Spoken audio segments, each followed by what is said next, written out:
오늘 말씀의 제목은 믿음의 도를 위하여 힘써 싸우라 라는 제목으로 말씀을 나누겠습니다. 최근에 우리는 그 수요기도회에서 빌립보의 말씀을 통해서 복음에 합당한 삶을 살아가는 자들에게는 반드시 죄와 싸우는 삶이 지속된다고 배웠습니다. 그렇다면 죄와 싸우는 삶이 구체적으로 무엇일까요? 유다서는 이것에 대해서 분명하게 보여줍니다. 유다서는 교회 안에 은밀하게 들어온 거짓된 자들이 있고 그로 인하여서 교회가 힘쓰고 뭔가 애쓰는 모습이 드러나는 그런 모습을 보여줍니다. 그래서 거짓된 자들 가운데서 교회가 하나님의 통치를 어떻게 수용하고 어떻게 교회를 세워가는지를 잘 보여주고 후손들에게 하나님이 주신 진리의 말씀을 어떻게 상속할 것인지를 구체적으로 나타내 보여줍니다. 유다서는 1장밖에 되진 않지만 이 짧은 절 안에서 이것을 확실하게 우리에게 말씀합니다. 우리는 앞으로 한 2달간에 걸쳐서 이 유다서를 통해서 교회를 세운다는 것이 구체적으로 무엇인지를 살펴보려고 합니다. 오늘 본문으로 삼은 부분은 1절과 2절은 유다서의 서론으로서 유다가 인식하는 자기와 또 유다가 생각하는 교회의 성도들에 대한 그 인식, 이 두 가지를 우리에게 먼저 밝혀줍니다. 보십시오. 그럼 뭐라고 되어 있습니까? 유다는 자기를 뭐라고 소개합니까? 예수 그리스도의 종이요, 야고보의 형제인 유다다라고 이야기를 합니다. 근데 여기서 보십시오.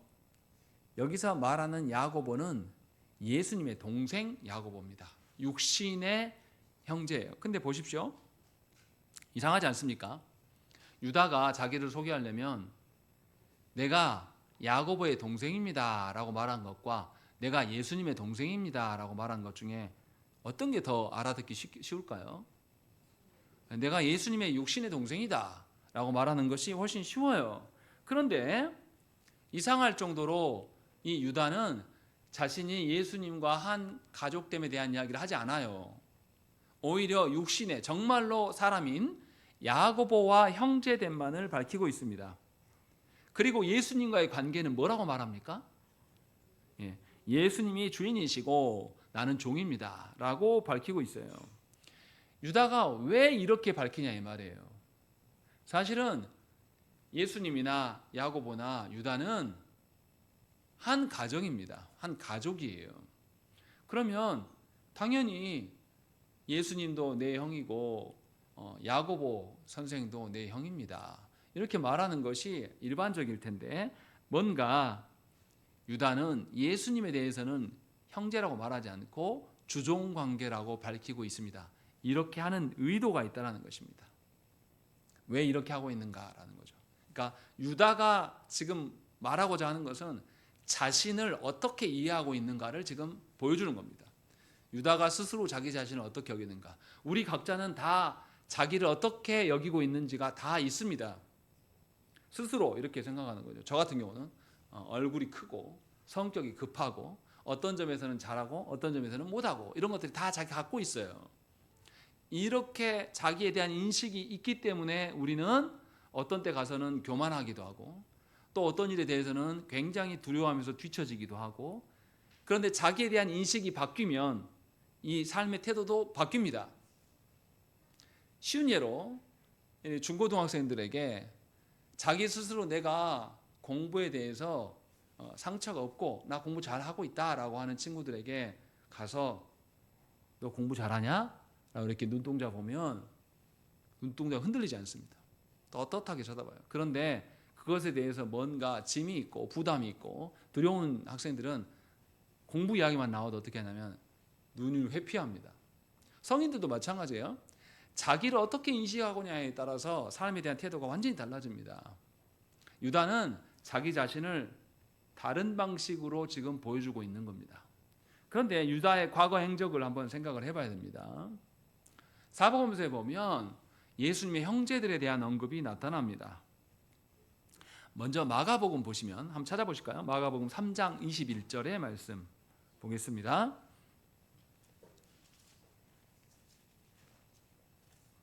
마가복음 3장 21절 말씀 읽겠습니다. 시작. 예수의 친족들이 듣고 그를 붙들러 나오니 이는 그가 미쳤다 하밀러라 라고 되어 있습니다. 마가는 예수께서 귀신을 쫓아내시고 기적을 행하시며 가르치실 때에 예수님의 친척들이 와서 예수님 보고 미쳤다라고 하더라 라고 기록합니다. 그리고 그 다음 절 22절 읽겠습니다. 시작.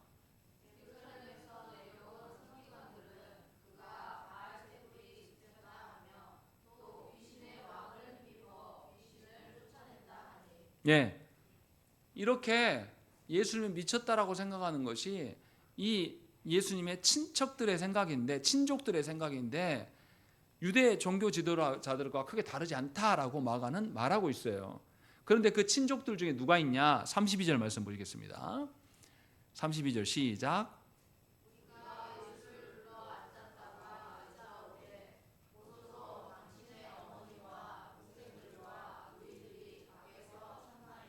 예, 예수님을 미쳤다라고 여기는 자들 중에 누구도 있었다라는 거예요. 예수님의 육적인 형제들, 다시 말하면 야고보와 유다도 그렇게 생각했다라고 마가는 고발하고 있는 겁니다. 예수님의 육신의 형제라고 해서 야고보와 유다가 특별한 게 아니었다라는 거죠. 예수님의 사역을 전혀 이해하지 못했어요. 그래서 다른 유대 종교 지도자들처럼 예수께서 귀신 들려서 귀신의 힘으로 귀신을 쫓아내고 있었다라고 생각을 했고, 그래서 미쳤다라고 생각을 하고 예수님이 하시는 것을 멈추려고 한 겁니다. 이것이 유다의 과거 정체성이에요. 이뿐만이 아닙니다. 요한복음에도 그러한 것이 나타나요. 요한복음 7장의 말씀 보겠습니다. 요한복음 7장 3절과 4절에 3절, 4절, 5절 말씀을 보시겠습니다.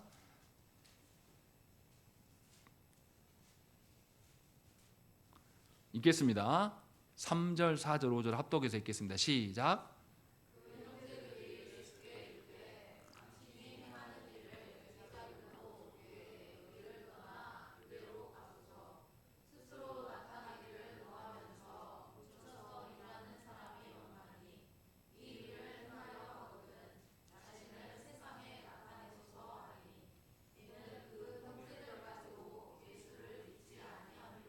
예, 요한은 분명하게 예수께서 갈릴리 근방에서 계속 복음을 전하시니까 유대인들이 예수님을 죽이려고 하니까 형님 차라리 그러지 마시고 종교 중심지인 에루살렘 성전에 나아가서 자신을 드러내십시오. 그러면 저 무리들도 예수님을 공격하지 못할 뿐만 아니라 유명해질 거 아니요 라고 하면서 그렇게 요청했다라고 말하고 있어요. 그리고 나서 이것에 대한 요한의 평가는 뭡니까? 이들이 그렇게 말한 것은 5절에 형제들까지도 예수를 믿지 아니한 것이다 라고 말씀하고 있는 겁니다. 무슨 말입니까? 예수님의 형제였던 유다까지도 예수님이 종교적으로 유명해져서 그 유명한 권세로 맞아서 부를 축적하기를 원했어요.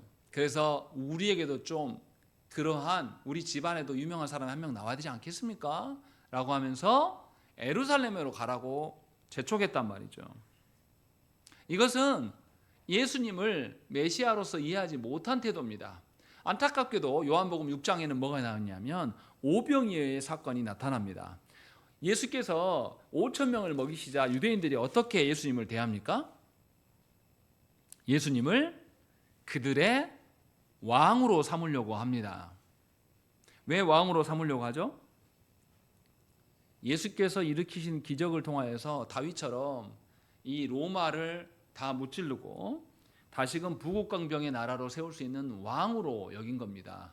그렇게 해서 자신들의 기대를 충족해 줄 수 있는 분으로 여긴 것이지 메시아로 보지 않았습니다. 유대인들의 시선이 그런 거다라고 6장에서 이미 고발했어요. 그래서 예수님이 그들이 예수님을 왕 삼으려고 하니까 예수께서 그들을 다 떨구시고 혼자 가셨다라고 되어 있고, 그 다음에 무리들이 다시 예수님 쫓아왔어요. 그때 예수께서 무슨 이야기를 하냐면, 나는 너희들이 생각하는 그런 왕이 아니라 십자가에 죽어야 될 메시아다라고 밝힙니다. 대속적 죽음을 통해서만 너에게 구원이 있는 것이고 나는 죽게 될 거다라고 밝혀요. 그러자 유대인들의 태도가 어떠한지를 요한은 이렇게 말합니다. 요한복음 6장 66절의 말씀 보겠습니다. 시작.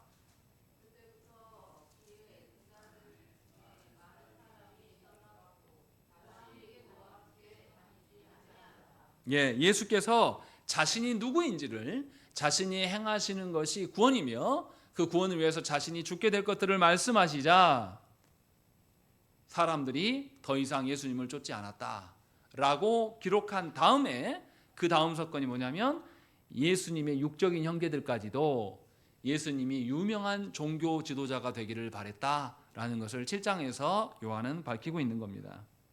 다시 말하면 예수님의 육적인 동생들이라고 할지라도 이들은 예수님이 누구인지를 전혀 몰랐다라는 거예요. 예수님이 누구인지를 모르기 때문에 사람에게 무엇이 필요한지도 이들은 알지 못했습니다. 유다서를 기록한 이 유다는 예수께서 공생의 기간 동안에 수많은 기적을 베푸신 것을 경험했습니다. 그리고 이것을 직접 보았고 예수님으로부터 직접적인 가르침을 받았음에도 불구하고 유다의 과거 생각은 유대인들과 똑같았다라고 성경은 증언하고 있는 것이죠. 예수님을 전혀 알아보지 못했기 때문에 그런 거예요. 예수님을 그저 인생살이에서 세상에서 문제나 해결해주는, 소원풀이나 해주는 분으로 여겼다라는 거예요. 그래서 자기의 육적인 형님으로 간주해서 종교 중심지인 예루살렘에 가서 유명해져서 돈 좀 많이 벌어서 우리 가족을 좀 살리시죠, 우리 집안을 좀 일으켜 주시죠 라고 요청했다고 말하고 있는 겁니다. 유다는 과거 자신이 어떠했는지를 잘 알고 있어요. 그래서 유다서의 첫 시작에서 예수님을 자기 육적인 관계로 말하지 않습니다.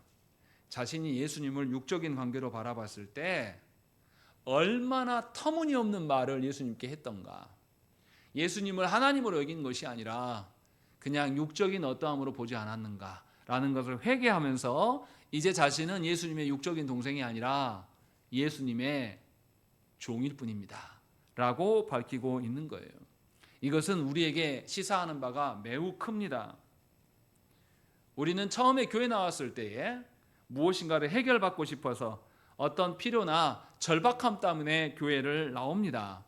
그러나 시간이 지나면 예수님을 하나님으로, 우리의 죄를 해결하신 구원주로 영접하는 그 회심의 과정이 반드시 필요합니다.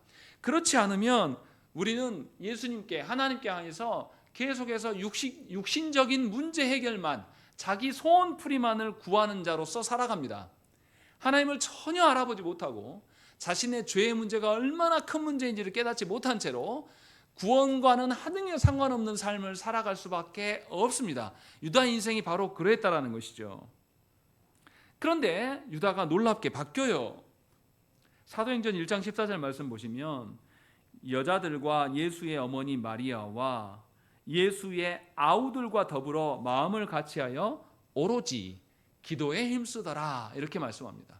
예수께서 죽고 부활하신 이후에서야 유다와 야고보는 변화되었습니다. 그리고 이제는 예수님으로 인하여서 세상 나라가 아닌 하나님 나라 백성으로 살아가는 것, 하나님 나라를 우리에게 열어 보이시고 알리시기 위하여서 우리로 하여금 죄의 문제를 해결하심으로 하나님 나라를 보게 하고 갈망하게 하시기 위해서 오신 분이 바로 예수님이셨구나 라고 그때서 깨닫고 이제 그들이 참다운 기도를 하나님께 올리고 기도에 힘씀이 있었다라고 누가는 사도행전에 기록하고 있는 것이에요. 그러니까 참된 성도는 세상에 어떤 문제가 있고 결핍이 있고 그것에 해결하려고 처음 하나님을 찾을 수도 있어요. 그러나 그렇게 했다고 해서 성도가 된 것은 아니라고 말하고 있는 겁니다.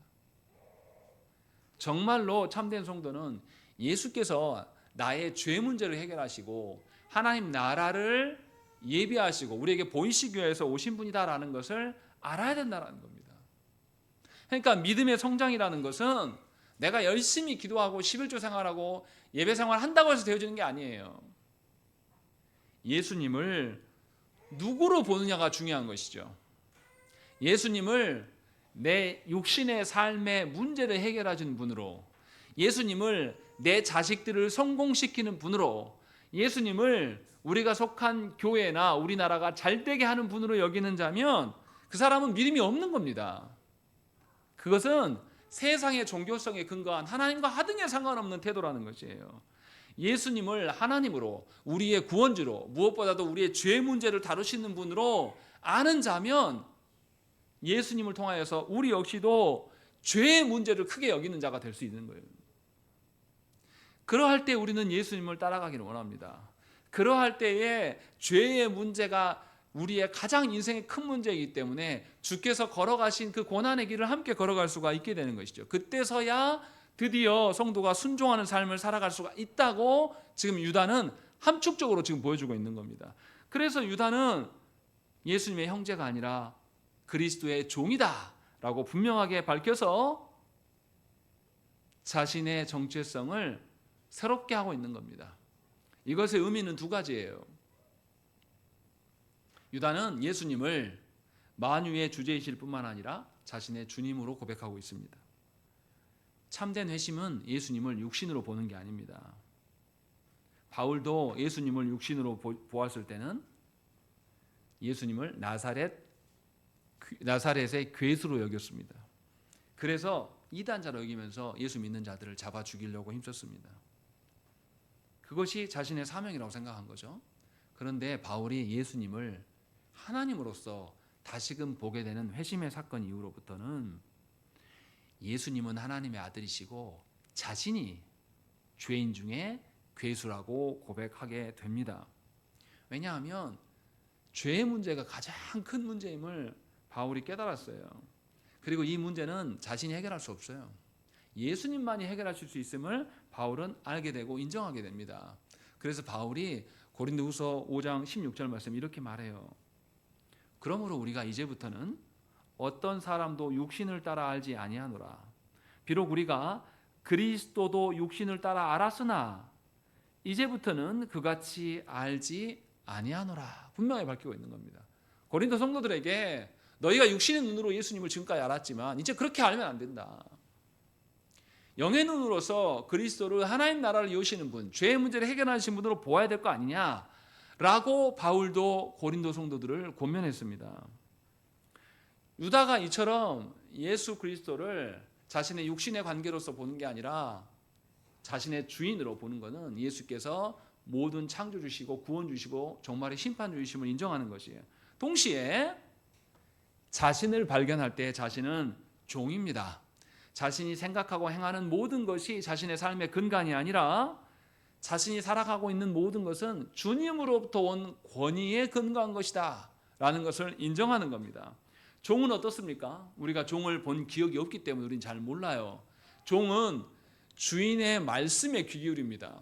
내가 무슨 일을 하든지 간에 내가 집안의 어느 자리에 있든지 어떤 곳에 있든지 아무리 바쁘거나 내가 괴롭거나 내 몸이 육신에 아프거나 상관없이 주인이 부르면 우리는 응답해야 됩니다.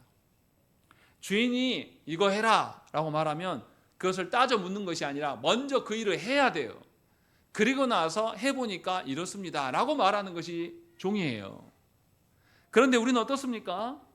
우리는 하나님을 주인으로 여기지 않습니다. 하나님께서 이렇게 살아야 된다. 가정은 이렇고 배우자는 이렇고 교회는 이런 것이다 라고 말해도 그 하나님으로부터 교회와 가정과 자녀를 바라보지 않습니다. 우리는 우리가 알고 있는 방식으로 우리의 것을 고집하고 손 놓지 않아요. 왜냐하면 우리는 예수님을 하나님으로 우리의 주님으로 여기지 않기 때문인 것이죠. 그래서 우리는 말씀을 들어도 항상 토를 다합니다. 말씀에 대한 온전한 순종의 모습을 밝히지 않는다는 것이죠. 그러나 유다는 분명하게 밝히고 있는 거예요. 종된 자신의 모든 근거는 예수로부터 나온 것이고 그래서 예수님이 주인이시고 그래서 더 이상 예수님은 나의 육신의 형님이 아니다. 나는 그저 종일 뿐이다. 라고 밝히고 있는 것이죠. 종은 누구를 위해서 삽니까? 주인의 명예를, 주인의 이름을 위해서 살아가는 거예요. 아직도 자신의 이름값을 위해서 살아가는 성도가 있다면 우리는 하나님을 주인님으로 여기지 않는 자입니다. 아직도 내 이름 석자, 아직도 내 체면이 그렇게 중요하고 사람들 앞에서 내가 우스워 보이는 것이 중요하다면 우리는 여전히 주의 말씀에 반응하지 않는 자입니다. 어떤 이들은 그래요. 저에게 조 목사, 자네 교회나 좀 키워. 외부 활동하지 말고. 물론 그 말이 맞을 수도 있겠죠. 그러나 하나님 나라를 세워가는 것은 나의 파일을 넓히는 것이 아니에요. 주님의 말씀을 넓히고 주님의 말씀을 전하는 것입니다. 내 이익 차리는 것이 절대 아니에요. 분명하게 유다는 이것을 함축적으로 보여주고 있습니다. 그래서 주님과 육신적인 관계를 말하지 않아요. 그런데 이상하지 않습니까? 이런 관점으로 보면 왜 유다가 야고보와의 육신적인 관계는 밝힐까요? 이 부분을 또 생각을 해봐야 됩니다. 왜 예수님과의 육신적인 관계는 놔두고 왜 야고보에 대한 육신적인 관계를 밝히고 있을까요? 왜 그럴까요? 지금 유다가 누구에게 편지 씁니까? 성도들에게 편지를 합니다. 뭔가 권면하라고. 어떤 성도들이냐면 4절 한번 보시겠습니다. 4절 우리 본문은 아니지만 유다서 1장 4절입니다. 시작.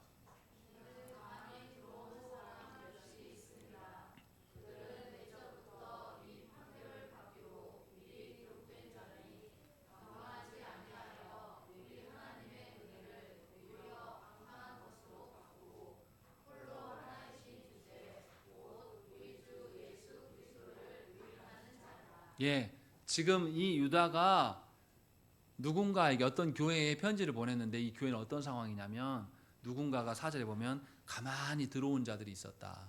이 들어온 자들은 하나님의 은혜를 뭐로 바꿨다? 방탕한 것으로 바꿔버리고 누구를 부인했다?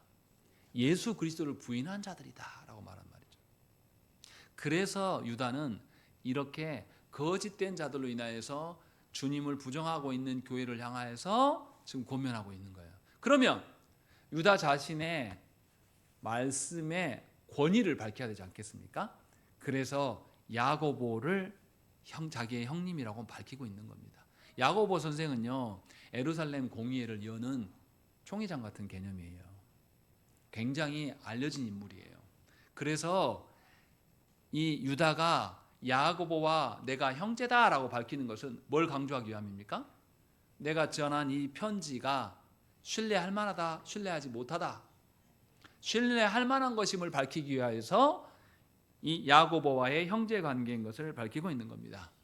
그런 목적으로 아주 모순되어 보이지만 예수님과의 육적인 관계는 끊고 야고보와의 육적인 관계를 밝히는 방식으로 자신을 인식하고 있는 것이 유다의 입장입니다. 이것이 매우 독특한 것이에요.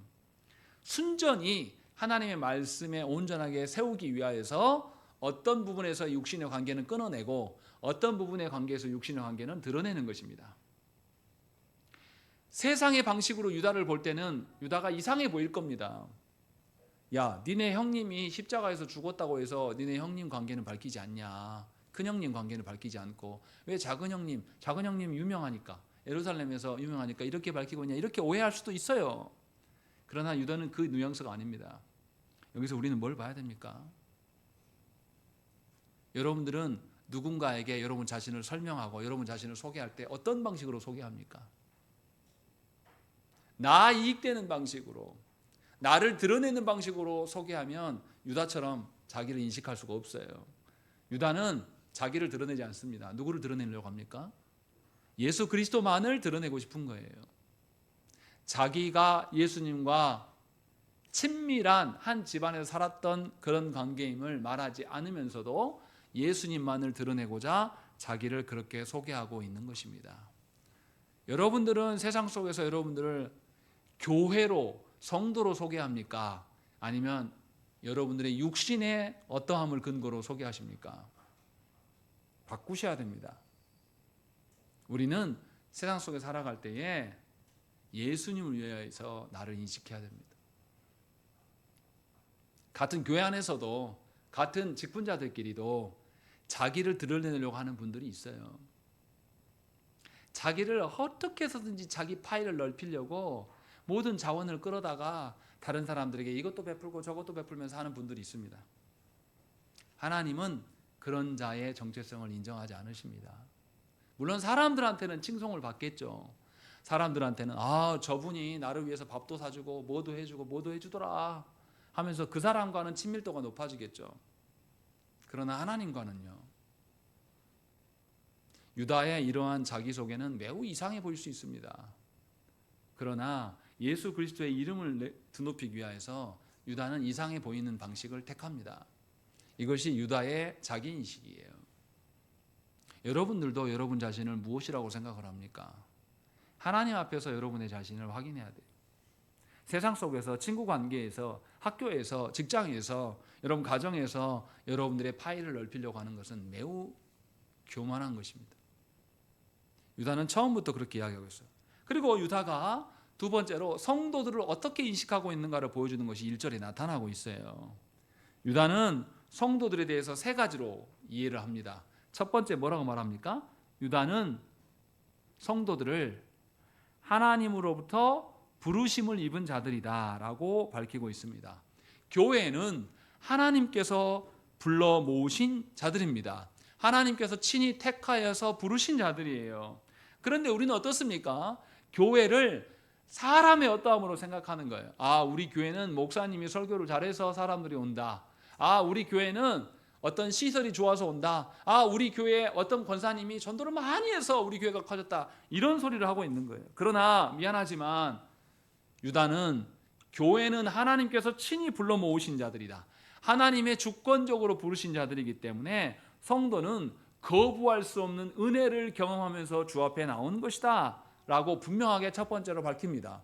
두 번째는 교회를 뭐라고 말합니까? 하나님 아버지 안에서 사랑을 얻은 자들이다 라고 밝히고 있는 겁니다. 하나님은 우리를 교회로 부르셔놓고 세상 사랑이 아닌 아버지 하나님의 사랑을 우리에게 경험케 하십니다.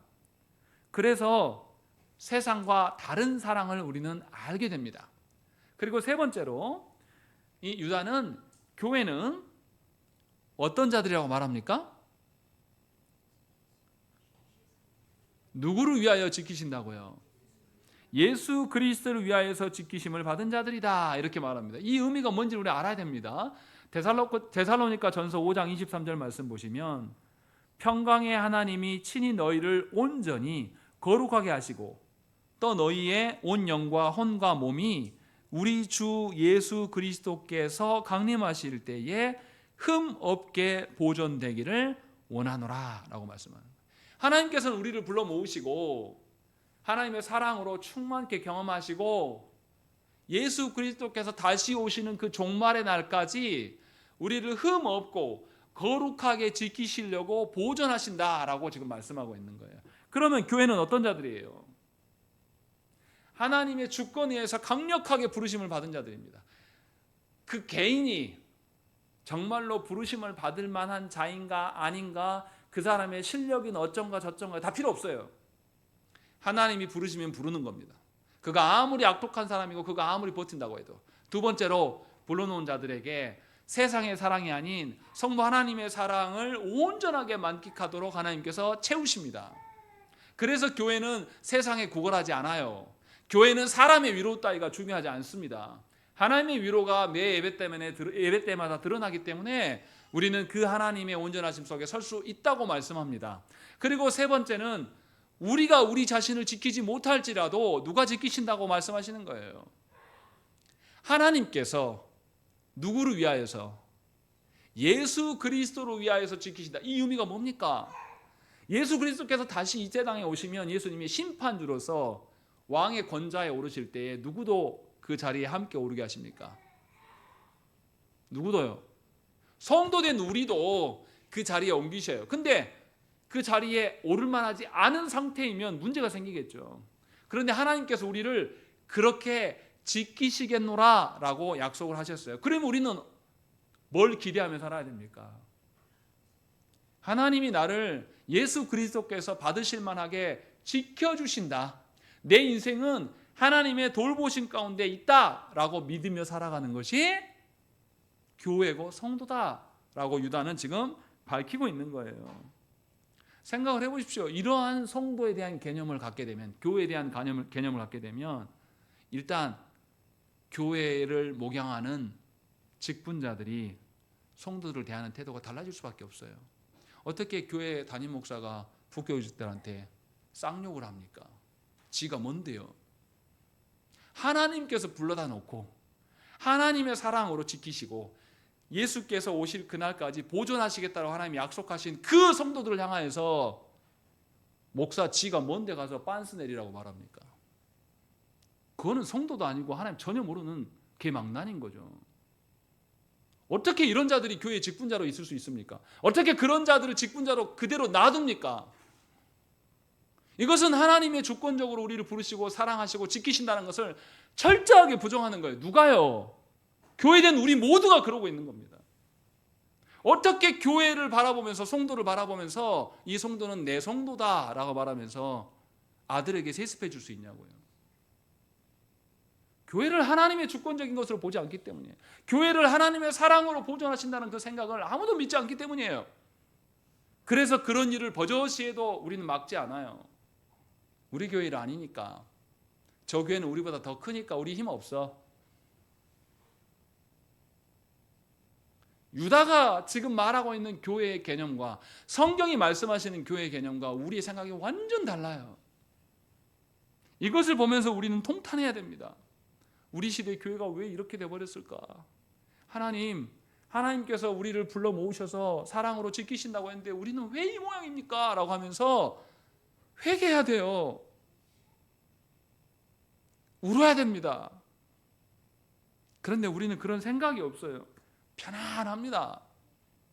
우리 스스로에 대한 인식이 아직도 괜찮거든요. 우리는 안 그래. 나는 달라. 라는 그 교만함 속에 있다는 것입니다. 하나님께서 우리를 지키시면요, 우리는 하나님 앞에서 흠없는 존재로 살아가려고 힘써야 됩니다. 하나님이 나를 그렇게 인도하시겠다고 변화시키겠다고 약속하셨으면 그것을 기대함으로 우리는 살아가요. 그러니까 성도는 어떻습니까? 현재를 살아가면서도 종말을 기대하면서 살아가는 자, 세상 속에 살아가면서도 하나님 나라를 소망하면서 살아가는 것이 성도에게 당연히 드러나는 것이죠. 생각을 해보세요. 하나님께서는 우리를 영원에서부터 예정하셨다라고 이야기하셨어요. 그리고 어느 시점이 정확하게 그때가 되니까 우리를 태어나게 하셨고, 또 우리가 어느 시점이 되니까 하나님의 말씀을 보게 하셨고, 참으로 성도 되게 하셔서 우리에게 계속해서 계획하신 대로 그대로 역사하시는 것을 보여줍니다. 이것이 우리 인생이에요. 우리의 인생은 하나님의 계획표대로 착착착착 맞춰가는 그런 경험입니다. 이런 방식으로 우리 인생을 봐야 되지 않겠습니까? 이런 방식으로 우리가 살아가야 되지 않겠습니까? 유다는 지금 교회에게 이 이야기를 먼저 말하고 있는 겁니다. 그래서 그 다음 2절에 뭐라고 말합니까? 너에게 뭐가 많기를 원한다 이야기합니까? 읽겠습니다. 시작.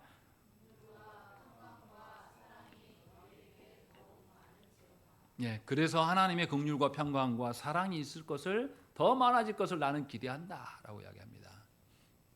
근데 좀 이상한 게 있어요. 일반적인 서신서에서 흔히 말하는 게 두 가지를 말합니다. 우리가 예배 하나님 부르심 앞에서 우리의 도움에 대해서 고백하고 나면 제가 여러분들한테 하나님이 대신해서 선포해 주는 말씀이 로마서 1장 17절 말씀이거든요. 로마서 1장 7절 말씀이거든요. 거기에 보면 하나님의 사랑하심 받고 성도로 부르심을 받은 모든 자에게 하나님 우리 아버지와 주 예수 그리스도의 은혜와 평강이 있기를 원하노라 이야기합니다. 여기 뭐가 빠졌습니까? 아니요. 지금 오늘 본문에 뭐가 빠져 있어요? 은혜가 없어요. 은혜가. 왜 은혜가 빠져 있냐 이 말이죠. 왜 유다는 은혜를 빠뜨리고 지금 말하냐 이 말이죠. 아까 우리 4절 말씀에 답이 있습니다.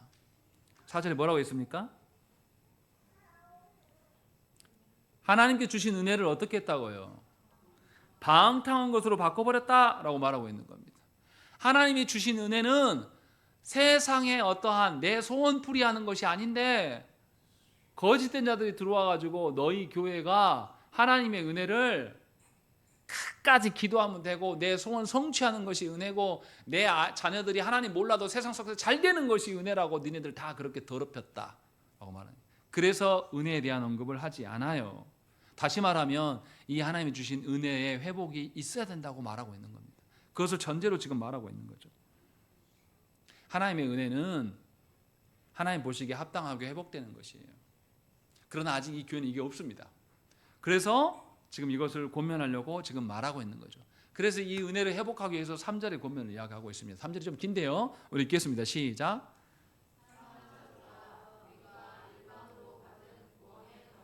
예, 분명하게 유다는 두 가지 목적으로 이야기를 합니다. 일반으로 받은 구원에 관하여 내가 너희한테 편지하려고 했는데 뒤에 보면 성도에게 단번에 주신 믿음의 도를 위하여 힘써 싸우라는 그 편지를 해야 될 필요를 또한 내가 느꼈다라는 거죠. 그러니까 편지를 쓴 목적이 두 가지라고 밝힌 거죠. 첫 번째는 뭐라고요? 일반으로 받은 구원에 관하여서 쓰려고 한 것이다. 두 번째는요? 믿음의 도를 위하여 힘써 싸우게 하려고 내가 편지 쓴 것이다 라고 말하고 있는 겁니다. 그러면 지금 유다가 말하는 우리가 일반으로 받은 구원, 이게 뭔지 알아야 됩니다. 일반으로 얻은 구원이라는 것은 모든 그리스도인이 공동으로 소유한 구원을 의미합니다. 구원의 내용과 방법, 그 결과가 모든 성도들에게 동일하다고 말하고 있는 겁니다. 당시로 이야기하면 유대인의 구원의 방법이 다르고 이방인의 구원의 방법이 다른 것이 아니라는 거예요. 우리식으로 적용하면 예수 믿을 때 어떤 사람은 기적을 말해요. 방언을 해야지 진짜 구원이라고 말하는 작자들도 있습니다. 또 어떤 사람은 꿈으로 구원받고 어떤 사람은 계시로 구원받고 어떤 사람은 기적으로 구원받는다고 말합니다. 그런데 이거 다 헛소리예요. 모든 성도는 말씀을 통해 역사하시는 성령님으로 인하여서 그 은혜로 인하여서 구원을 받는 겁니다. 한국 교회의 세대주의가 굉장히 많은 영향을 줬어요. 세대주의는 이 시대를 시대별로 1000년씩 나눠서 설명하면서 시대별로 하나님의 구원의 방법이 달라졌다라고 주장하는 자들입니다. 그러나 분명하게 성경에서는 우리가 배운 교리에서도 계속 강조하는 게 뭡니까? 구원은 보편적인 것이다. 모든 사람은 하나님 주신 말씀과 성령의 역사로 말미암아서 구원받는 것이다 라고 분명하게 밝힙니다. 절대 다르지 않다라고 이야기를 하는 것이죠. 분명하게 주님은 말씀으로 우리를 부르시고 회개케 하셔서 믿음을 통하여서 구원을 얻게 하십니다. 그리스도인의 구원에서는 이처럼 보편적으로 나타나는 현상이 있어요. 그래서 우리가 처음에는 주관적으로 교회에 나올 수 있습니다. 각자 다른 방식으로. 그러나 성도는 나와서 반드시 하나님의 말씀이라는 객관적인 방식으로 구원이 다시금 정리돼야 됩니다. 유다는 지금 그 이야기를 하고 있는 거예요. 각 사람이 체험은 주관적일 수 있습니다.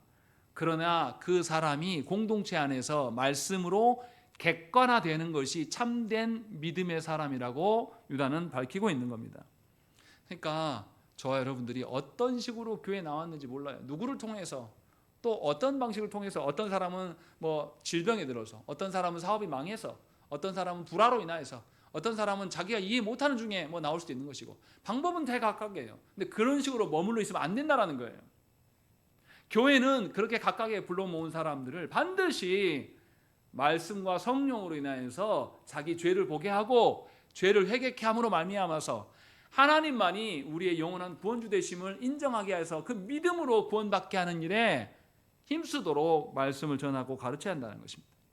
그래서 모든 사람이 모든 성도가 죄의 문제를 크게 여기는 것이고 죄로 인하여서 애통해하며 회개할 줄 아는 것이고 이 과정을 거쳐야지만 죄사함의 기쁨을 맛볼 수가 있는 것입니다. 그래서 죄사함을 이루어주신 그리스도를 드디어 사랑하게 되는 것입니다. 이 과정이 없으면 여전히 무슨 이야기만 하겠습니까? 자기의 죄 이야기 할까요? 듣기 싫어라 해요. 자기가 경험한 하나님만 말합니다. 자기는 병 고침으로 인하여서 교회 나왔으면 계속 하나님은 병 고쳐 주셔야 돼요. 내 병만 아니고 저 다른 사람 또 다른 사람도 병 고쳐. 세상 속에 있는 사람에게 야 우리 교회 와봐. 우리 목사님이 안수해 좀 다 났습니다. 다 교회 다녀. 그럼 그 사람은 뭐하러 오겠습니까? 그 사람들은 전부 다 병 고치려고 그냥 오는 거예요. 하나님 사랑하는 사람 한 명도 없습니다. 병을 고쳐줬는데 다시 암이 생겨버렸어요.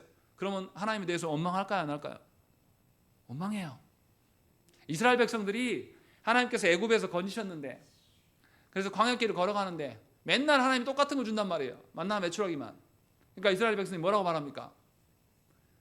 우리 애굽에서는 마늘도 먹고 고기도 먹고 다 했는데 우리 이러려고 불렀어? 야 우리 애굽으로 돌아가자. 있다고 소리를 하는 거예요. 다시 노예로 돌아가자 이 말 한단 말이죠. 예수 믿는 사람들이 자신의 주관적인 경험에 근거해서 구원받았다고 거기만 머물러 있으면 하나님이 아니라 자기를 위해서 살아갑니다.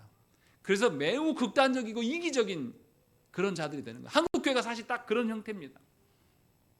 객관성이 없어요. 보편성이 없습니다.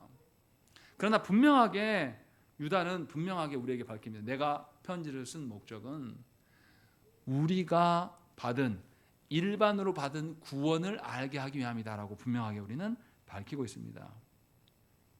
그래서 교회는 유다에게 말씀하신 대로 믿음의 도를 위하여서 살아갑니다. 그래서 그 다음에 목적이 뭐라고 말했습니까?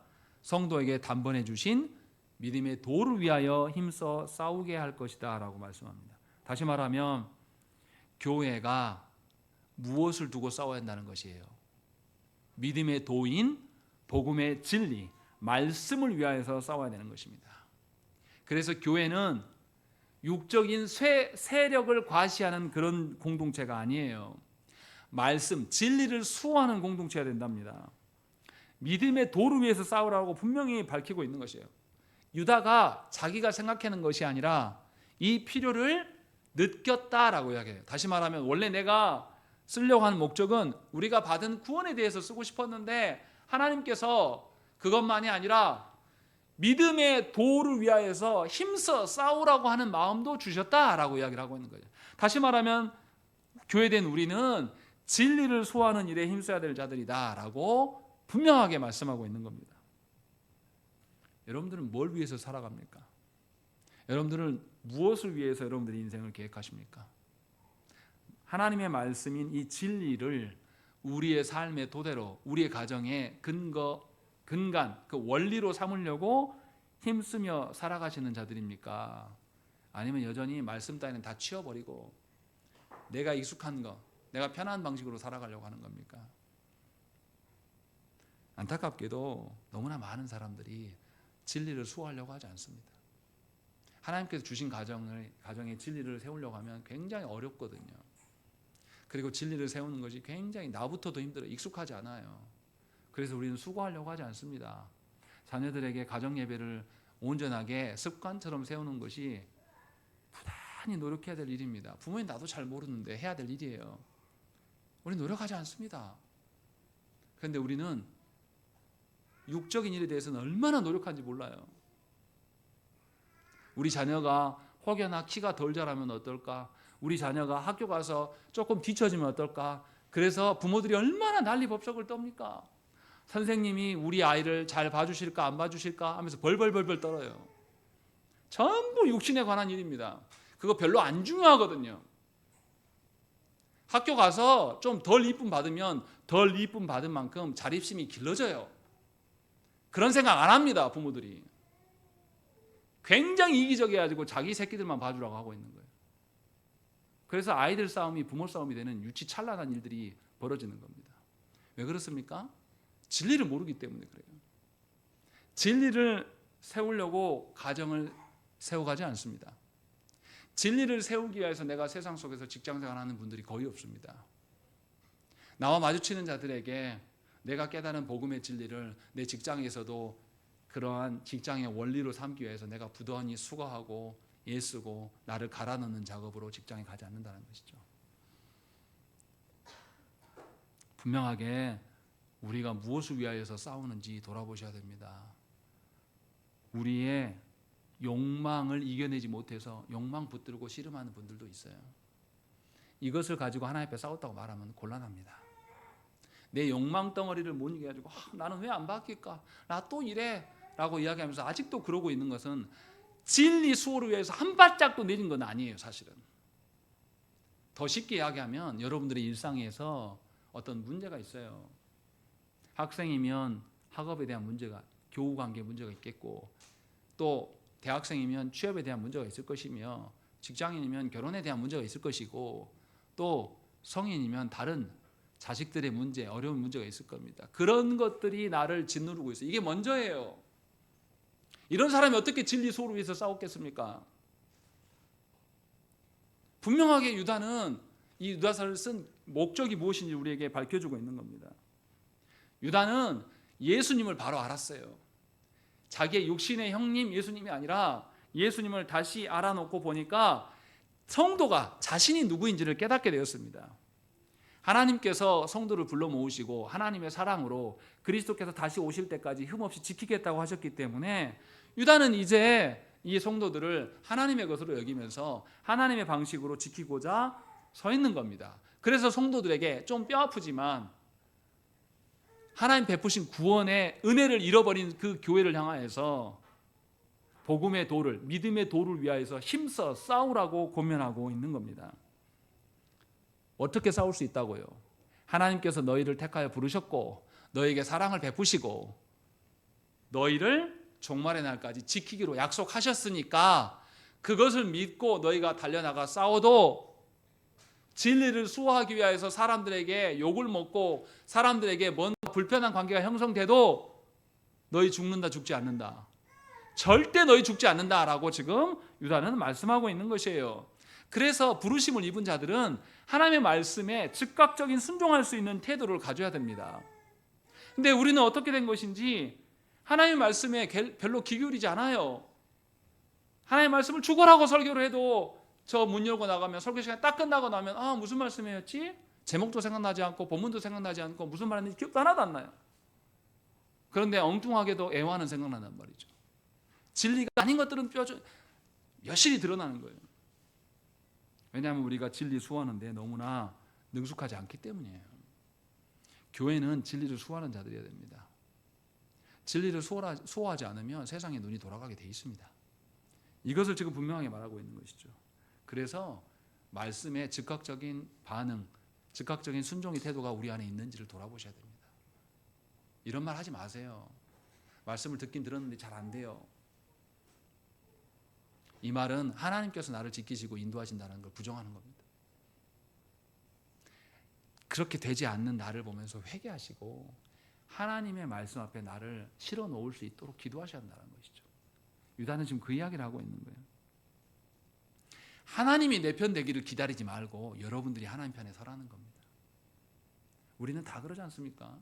하나님, 내 직장에서 하나님이 승진시켜주면 그 다음에 나 뭐 할게요. 누구보다 먼저 편이 되어달라고 말하는 겁니까? 하나님보다 내 편 되라고 먼저 말하는 겁니다.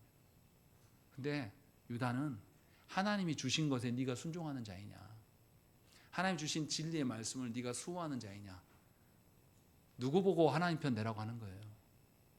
성도인 우리에게 네가 하나님 편에 선 거냐라고 이야기를 하고 있는 겁니다. 성경은 분명하게 말씀해요. 우리를 진리를 수호하는 자로 교회로 세우신 것은 첫 번째는 하나님의 영광이요, 두 번째는 우리가 하나님의 영광을 위해서 힘써 기도하면 나머지는 누가 채우신다고요? 예수께서 말씀하셨어요. 먼저 그의 나라와 그의 의를 구하면 나머지 모든 것들은 주께서 채우시겠다라고. 여러분들의 안전과 여러분들의 안위는 이미 채우시겠다라고 약속을 하셨어요. 그러기에 우리는 진리를 위해서 살아갈 수밖에 없는 것입니다. 오해하지 말아야 됩니다. 항상 제가 설교하면서 항상 딜레마에 빠지는 건 뭐냐면 조국 교회를 비판하고 타락성을 지적하는 데서 끝나면 안 된다는 겁니다. 이건 쉬워요. 누구나 할 수 있는 겁니다. 지적질은 다 해요. 우리가 진리를 수호한다는 것은 그렇지 못한 교회를 바라보면서 우리 교회는 달라 이 소리 하라는 소리가 아닙니다. 정말로 우리 교회가 진리를 놓고 투쟁해야 됩니다. 다른 그렇지 못한 교회를 향해서 비난하려고 말씀을 배우는 것이 아니라 수많은 교회들이 하나님의 말씀대로 세워지지 않을지라도 내가 속한 이 교회라도 진리를 수호하는 흔적이 있는 교회 되게 하려고 우리는 힘써야 되는 거예요. 남들은 그러아닐지라도 우리는 하나님에게 속한 하나님의 진리의 말씀이 세워지고 진리에 수종들 수 있는 즉각적인 순종할 수 있는 그런 교회 되기를 소망하면서 그런 교회를 세워나가기를 꿈꾸시라는 것입니다. 우리 안에 말씀이 아닌 것들을 발견해내고 던져내고 우리 안에 말씀이 아닌 것들을 걸러내서 세워가야 되는 것이에요. 조국 교회는 이미 견고한 성이 되어버렸습니다. 하나님의 말씀에 기반하지 않은 사람들의 어떠함으로 이미 견고한 성을, 여러분들이 그 견고한 성을 어떻게 깨뜨릴 거예요? 저같이 힘없고 연약한 목사가 어떻게 그 큰 교회 욕하고 아들 세습해주고 그런 교회 가가지고 야 니네 잘못됐다 개혁해야 된다라고 말하는 데서 누가 그 반응이나 합니까? 저는 못해요. 하나님 그거 하라고 부르신 게 아닙니다. 그 큰 자들, 그 견고한 성된 자들에게 멱살 잡고 그거 갖고 싸우다가 맞아 떨어지라고 하는 그렇게 부른 게 아닙니다. 하나님께서 불러신 자리는 이 자리예요. 남들은 그러할지라도 하나님의 진리를 위하여서 싸우는 개혁교회를 세워나라고 하나님께서 말씀하신 거예요. 여러분들은 그렇게 부르심을 받은 자들이에요. 그러니 우리 자신을 돌아보아야 됩니다. 우리가 성경 몇 장 읽고 날마다 가정예배를 드린다고 해서 달라지는 것이 아닙니다. 진정으로 우리 자신이 하나님 앞에 서 있는가, 하나님 말씀에 수긍하고 있는가, 우리 자신을 부인하면서 우리 십자가를 지면서 주님과 함께 걸어갈 때에 우리는 변화되기 시작하는 것입니다. 유다가 지금 밝힌 것처럼 유다는 교회됨을 먼저 말하지 않았습니다. 누구부터 봤어요? 자기가 예수님 앞에서 누구인가를 먼저 밝히고 그 다음에 교회를 말했습니다. 여러분 자신을 돌아보십시오. 여러분들이 그리스도 앞에 선 자인지 아니면 세상 사람들 앞에 선 자인지, 그리스도를 드러내려고 하는 것인지 여러분 자신을 드러내려고 하는 것인지, 그리고 교회를 보세요. 하나님 속해진 이 교회가 정말로 진리를 위해서 싸우는 교회인지, 나도 그 싸움에 힘쓰고 있는 자든지 돌아보셔서 진정으로 여러분들의 인생이 믿음의 도, 이 진리를 위해서 힘써 싸우는 흔적이 있기를 원합니다. 그래서 주께서 여러분들을 기억하시고 주께서 여러분들을 보호하시겠다고 하는 그 약속을 평생에 경험하시며 사시기를 간절히 축원합니다. 함께 기도하겠습니다.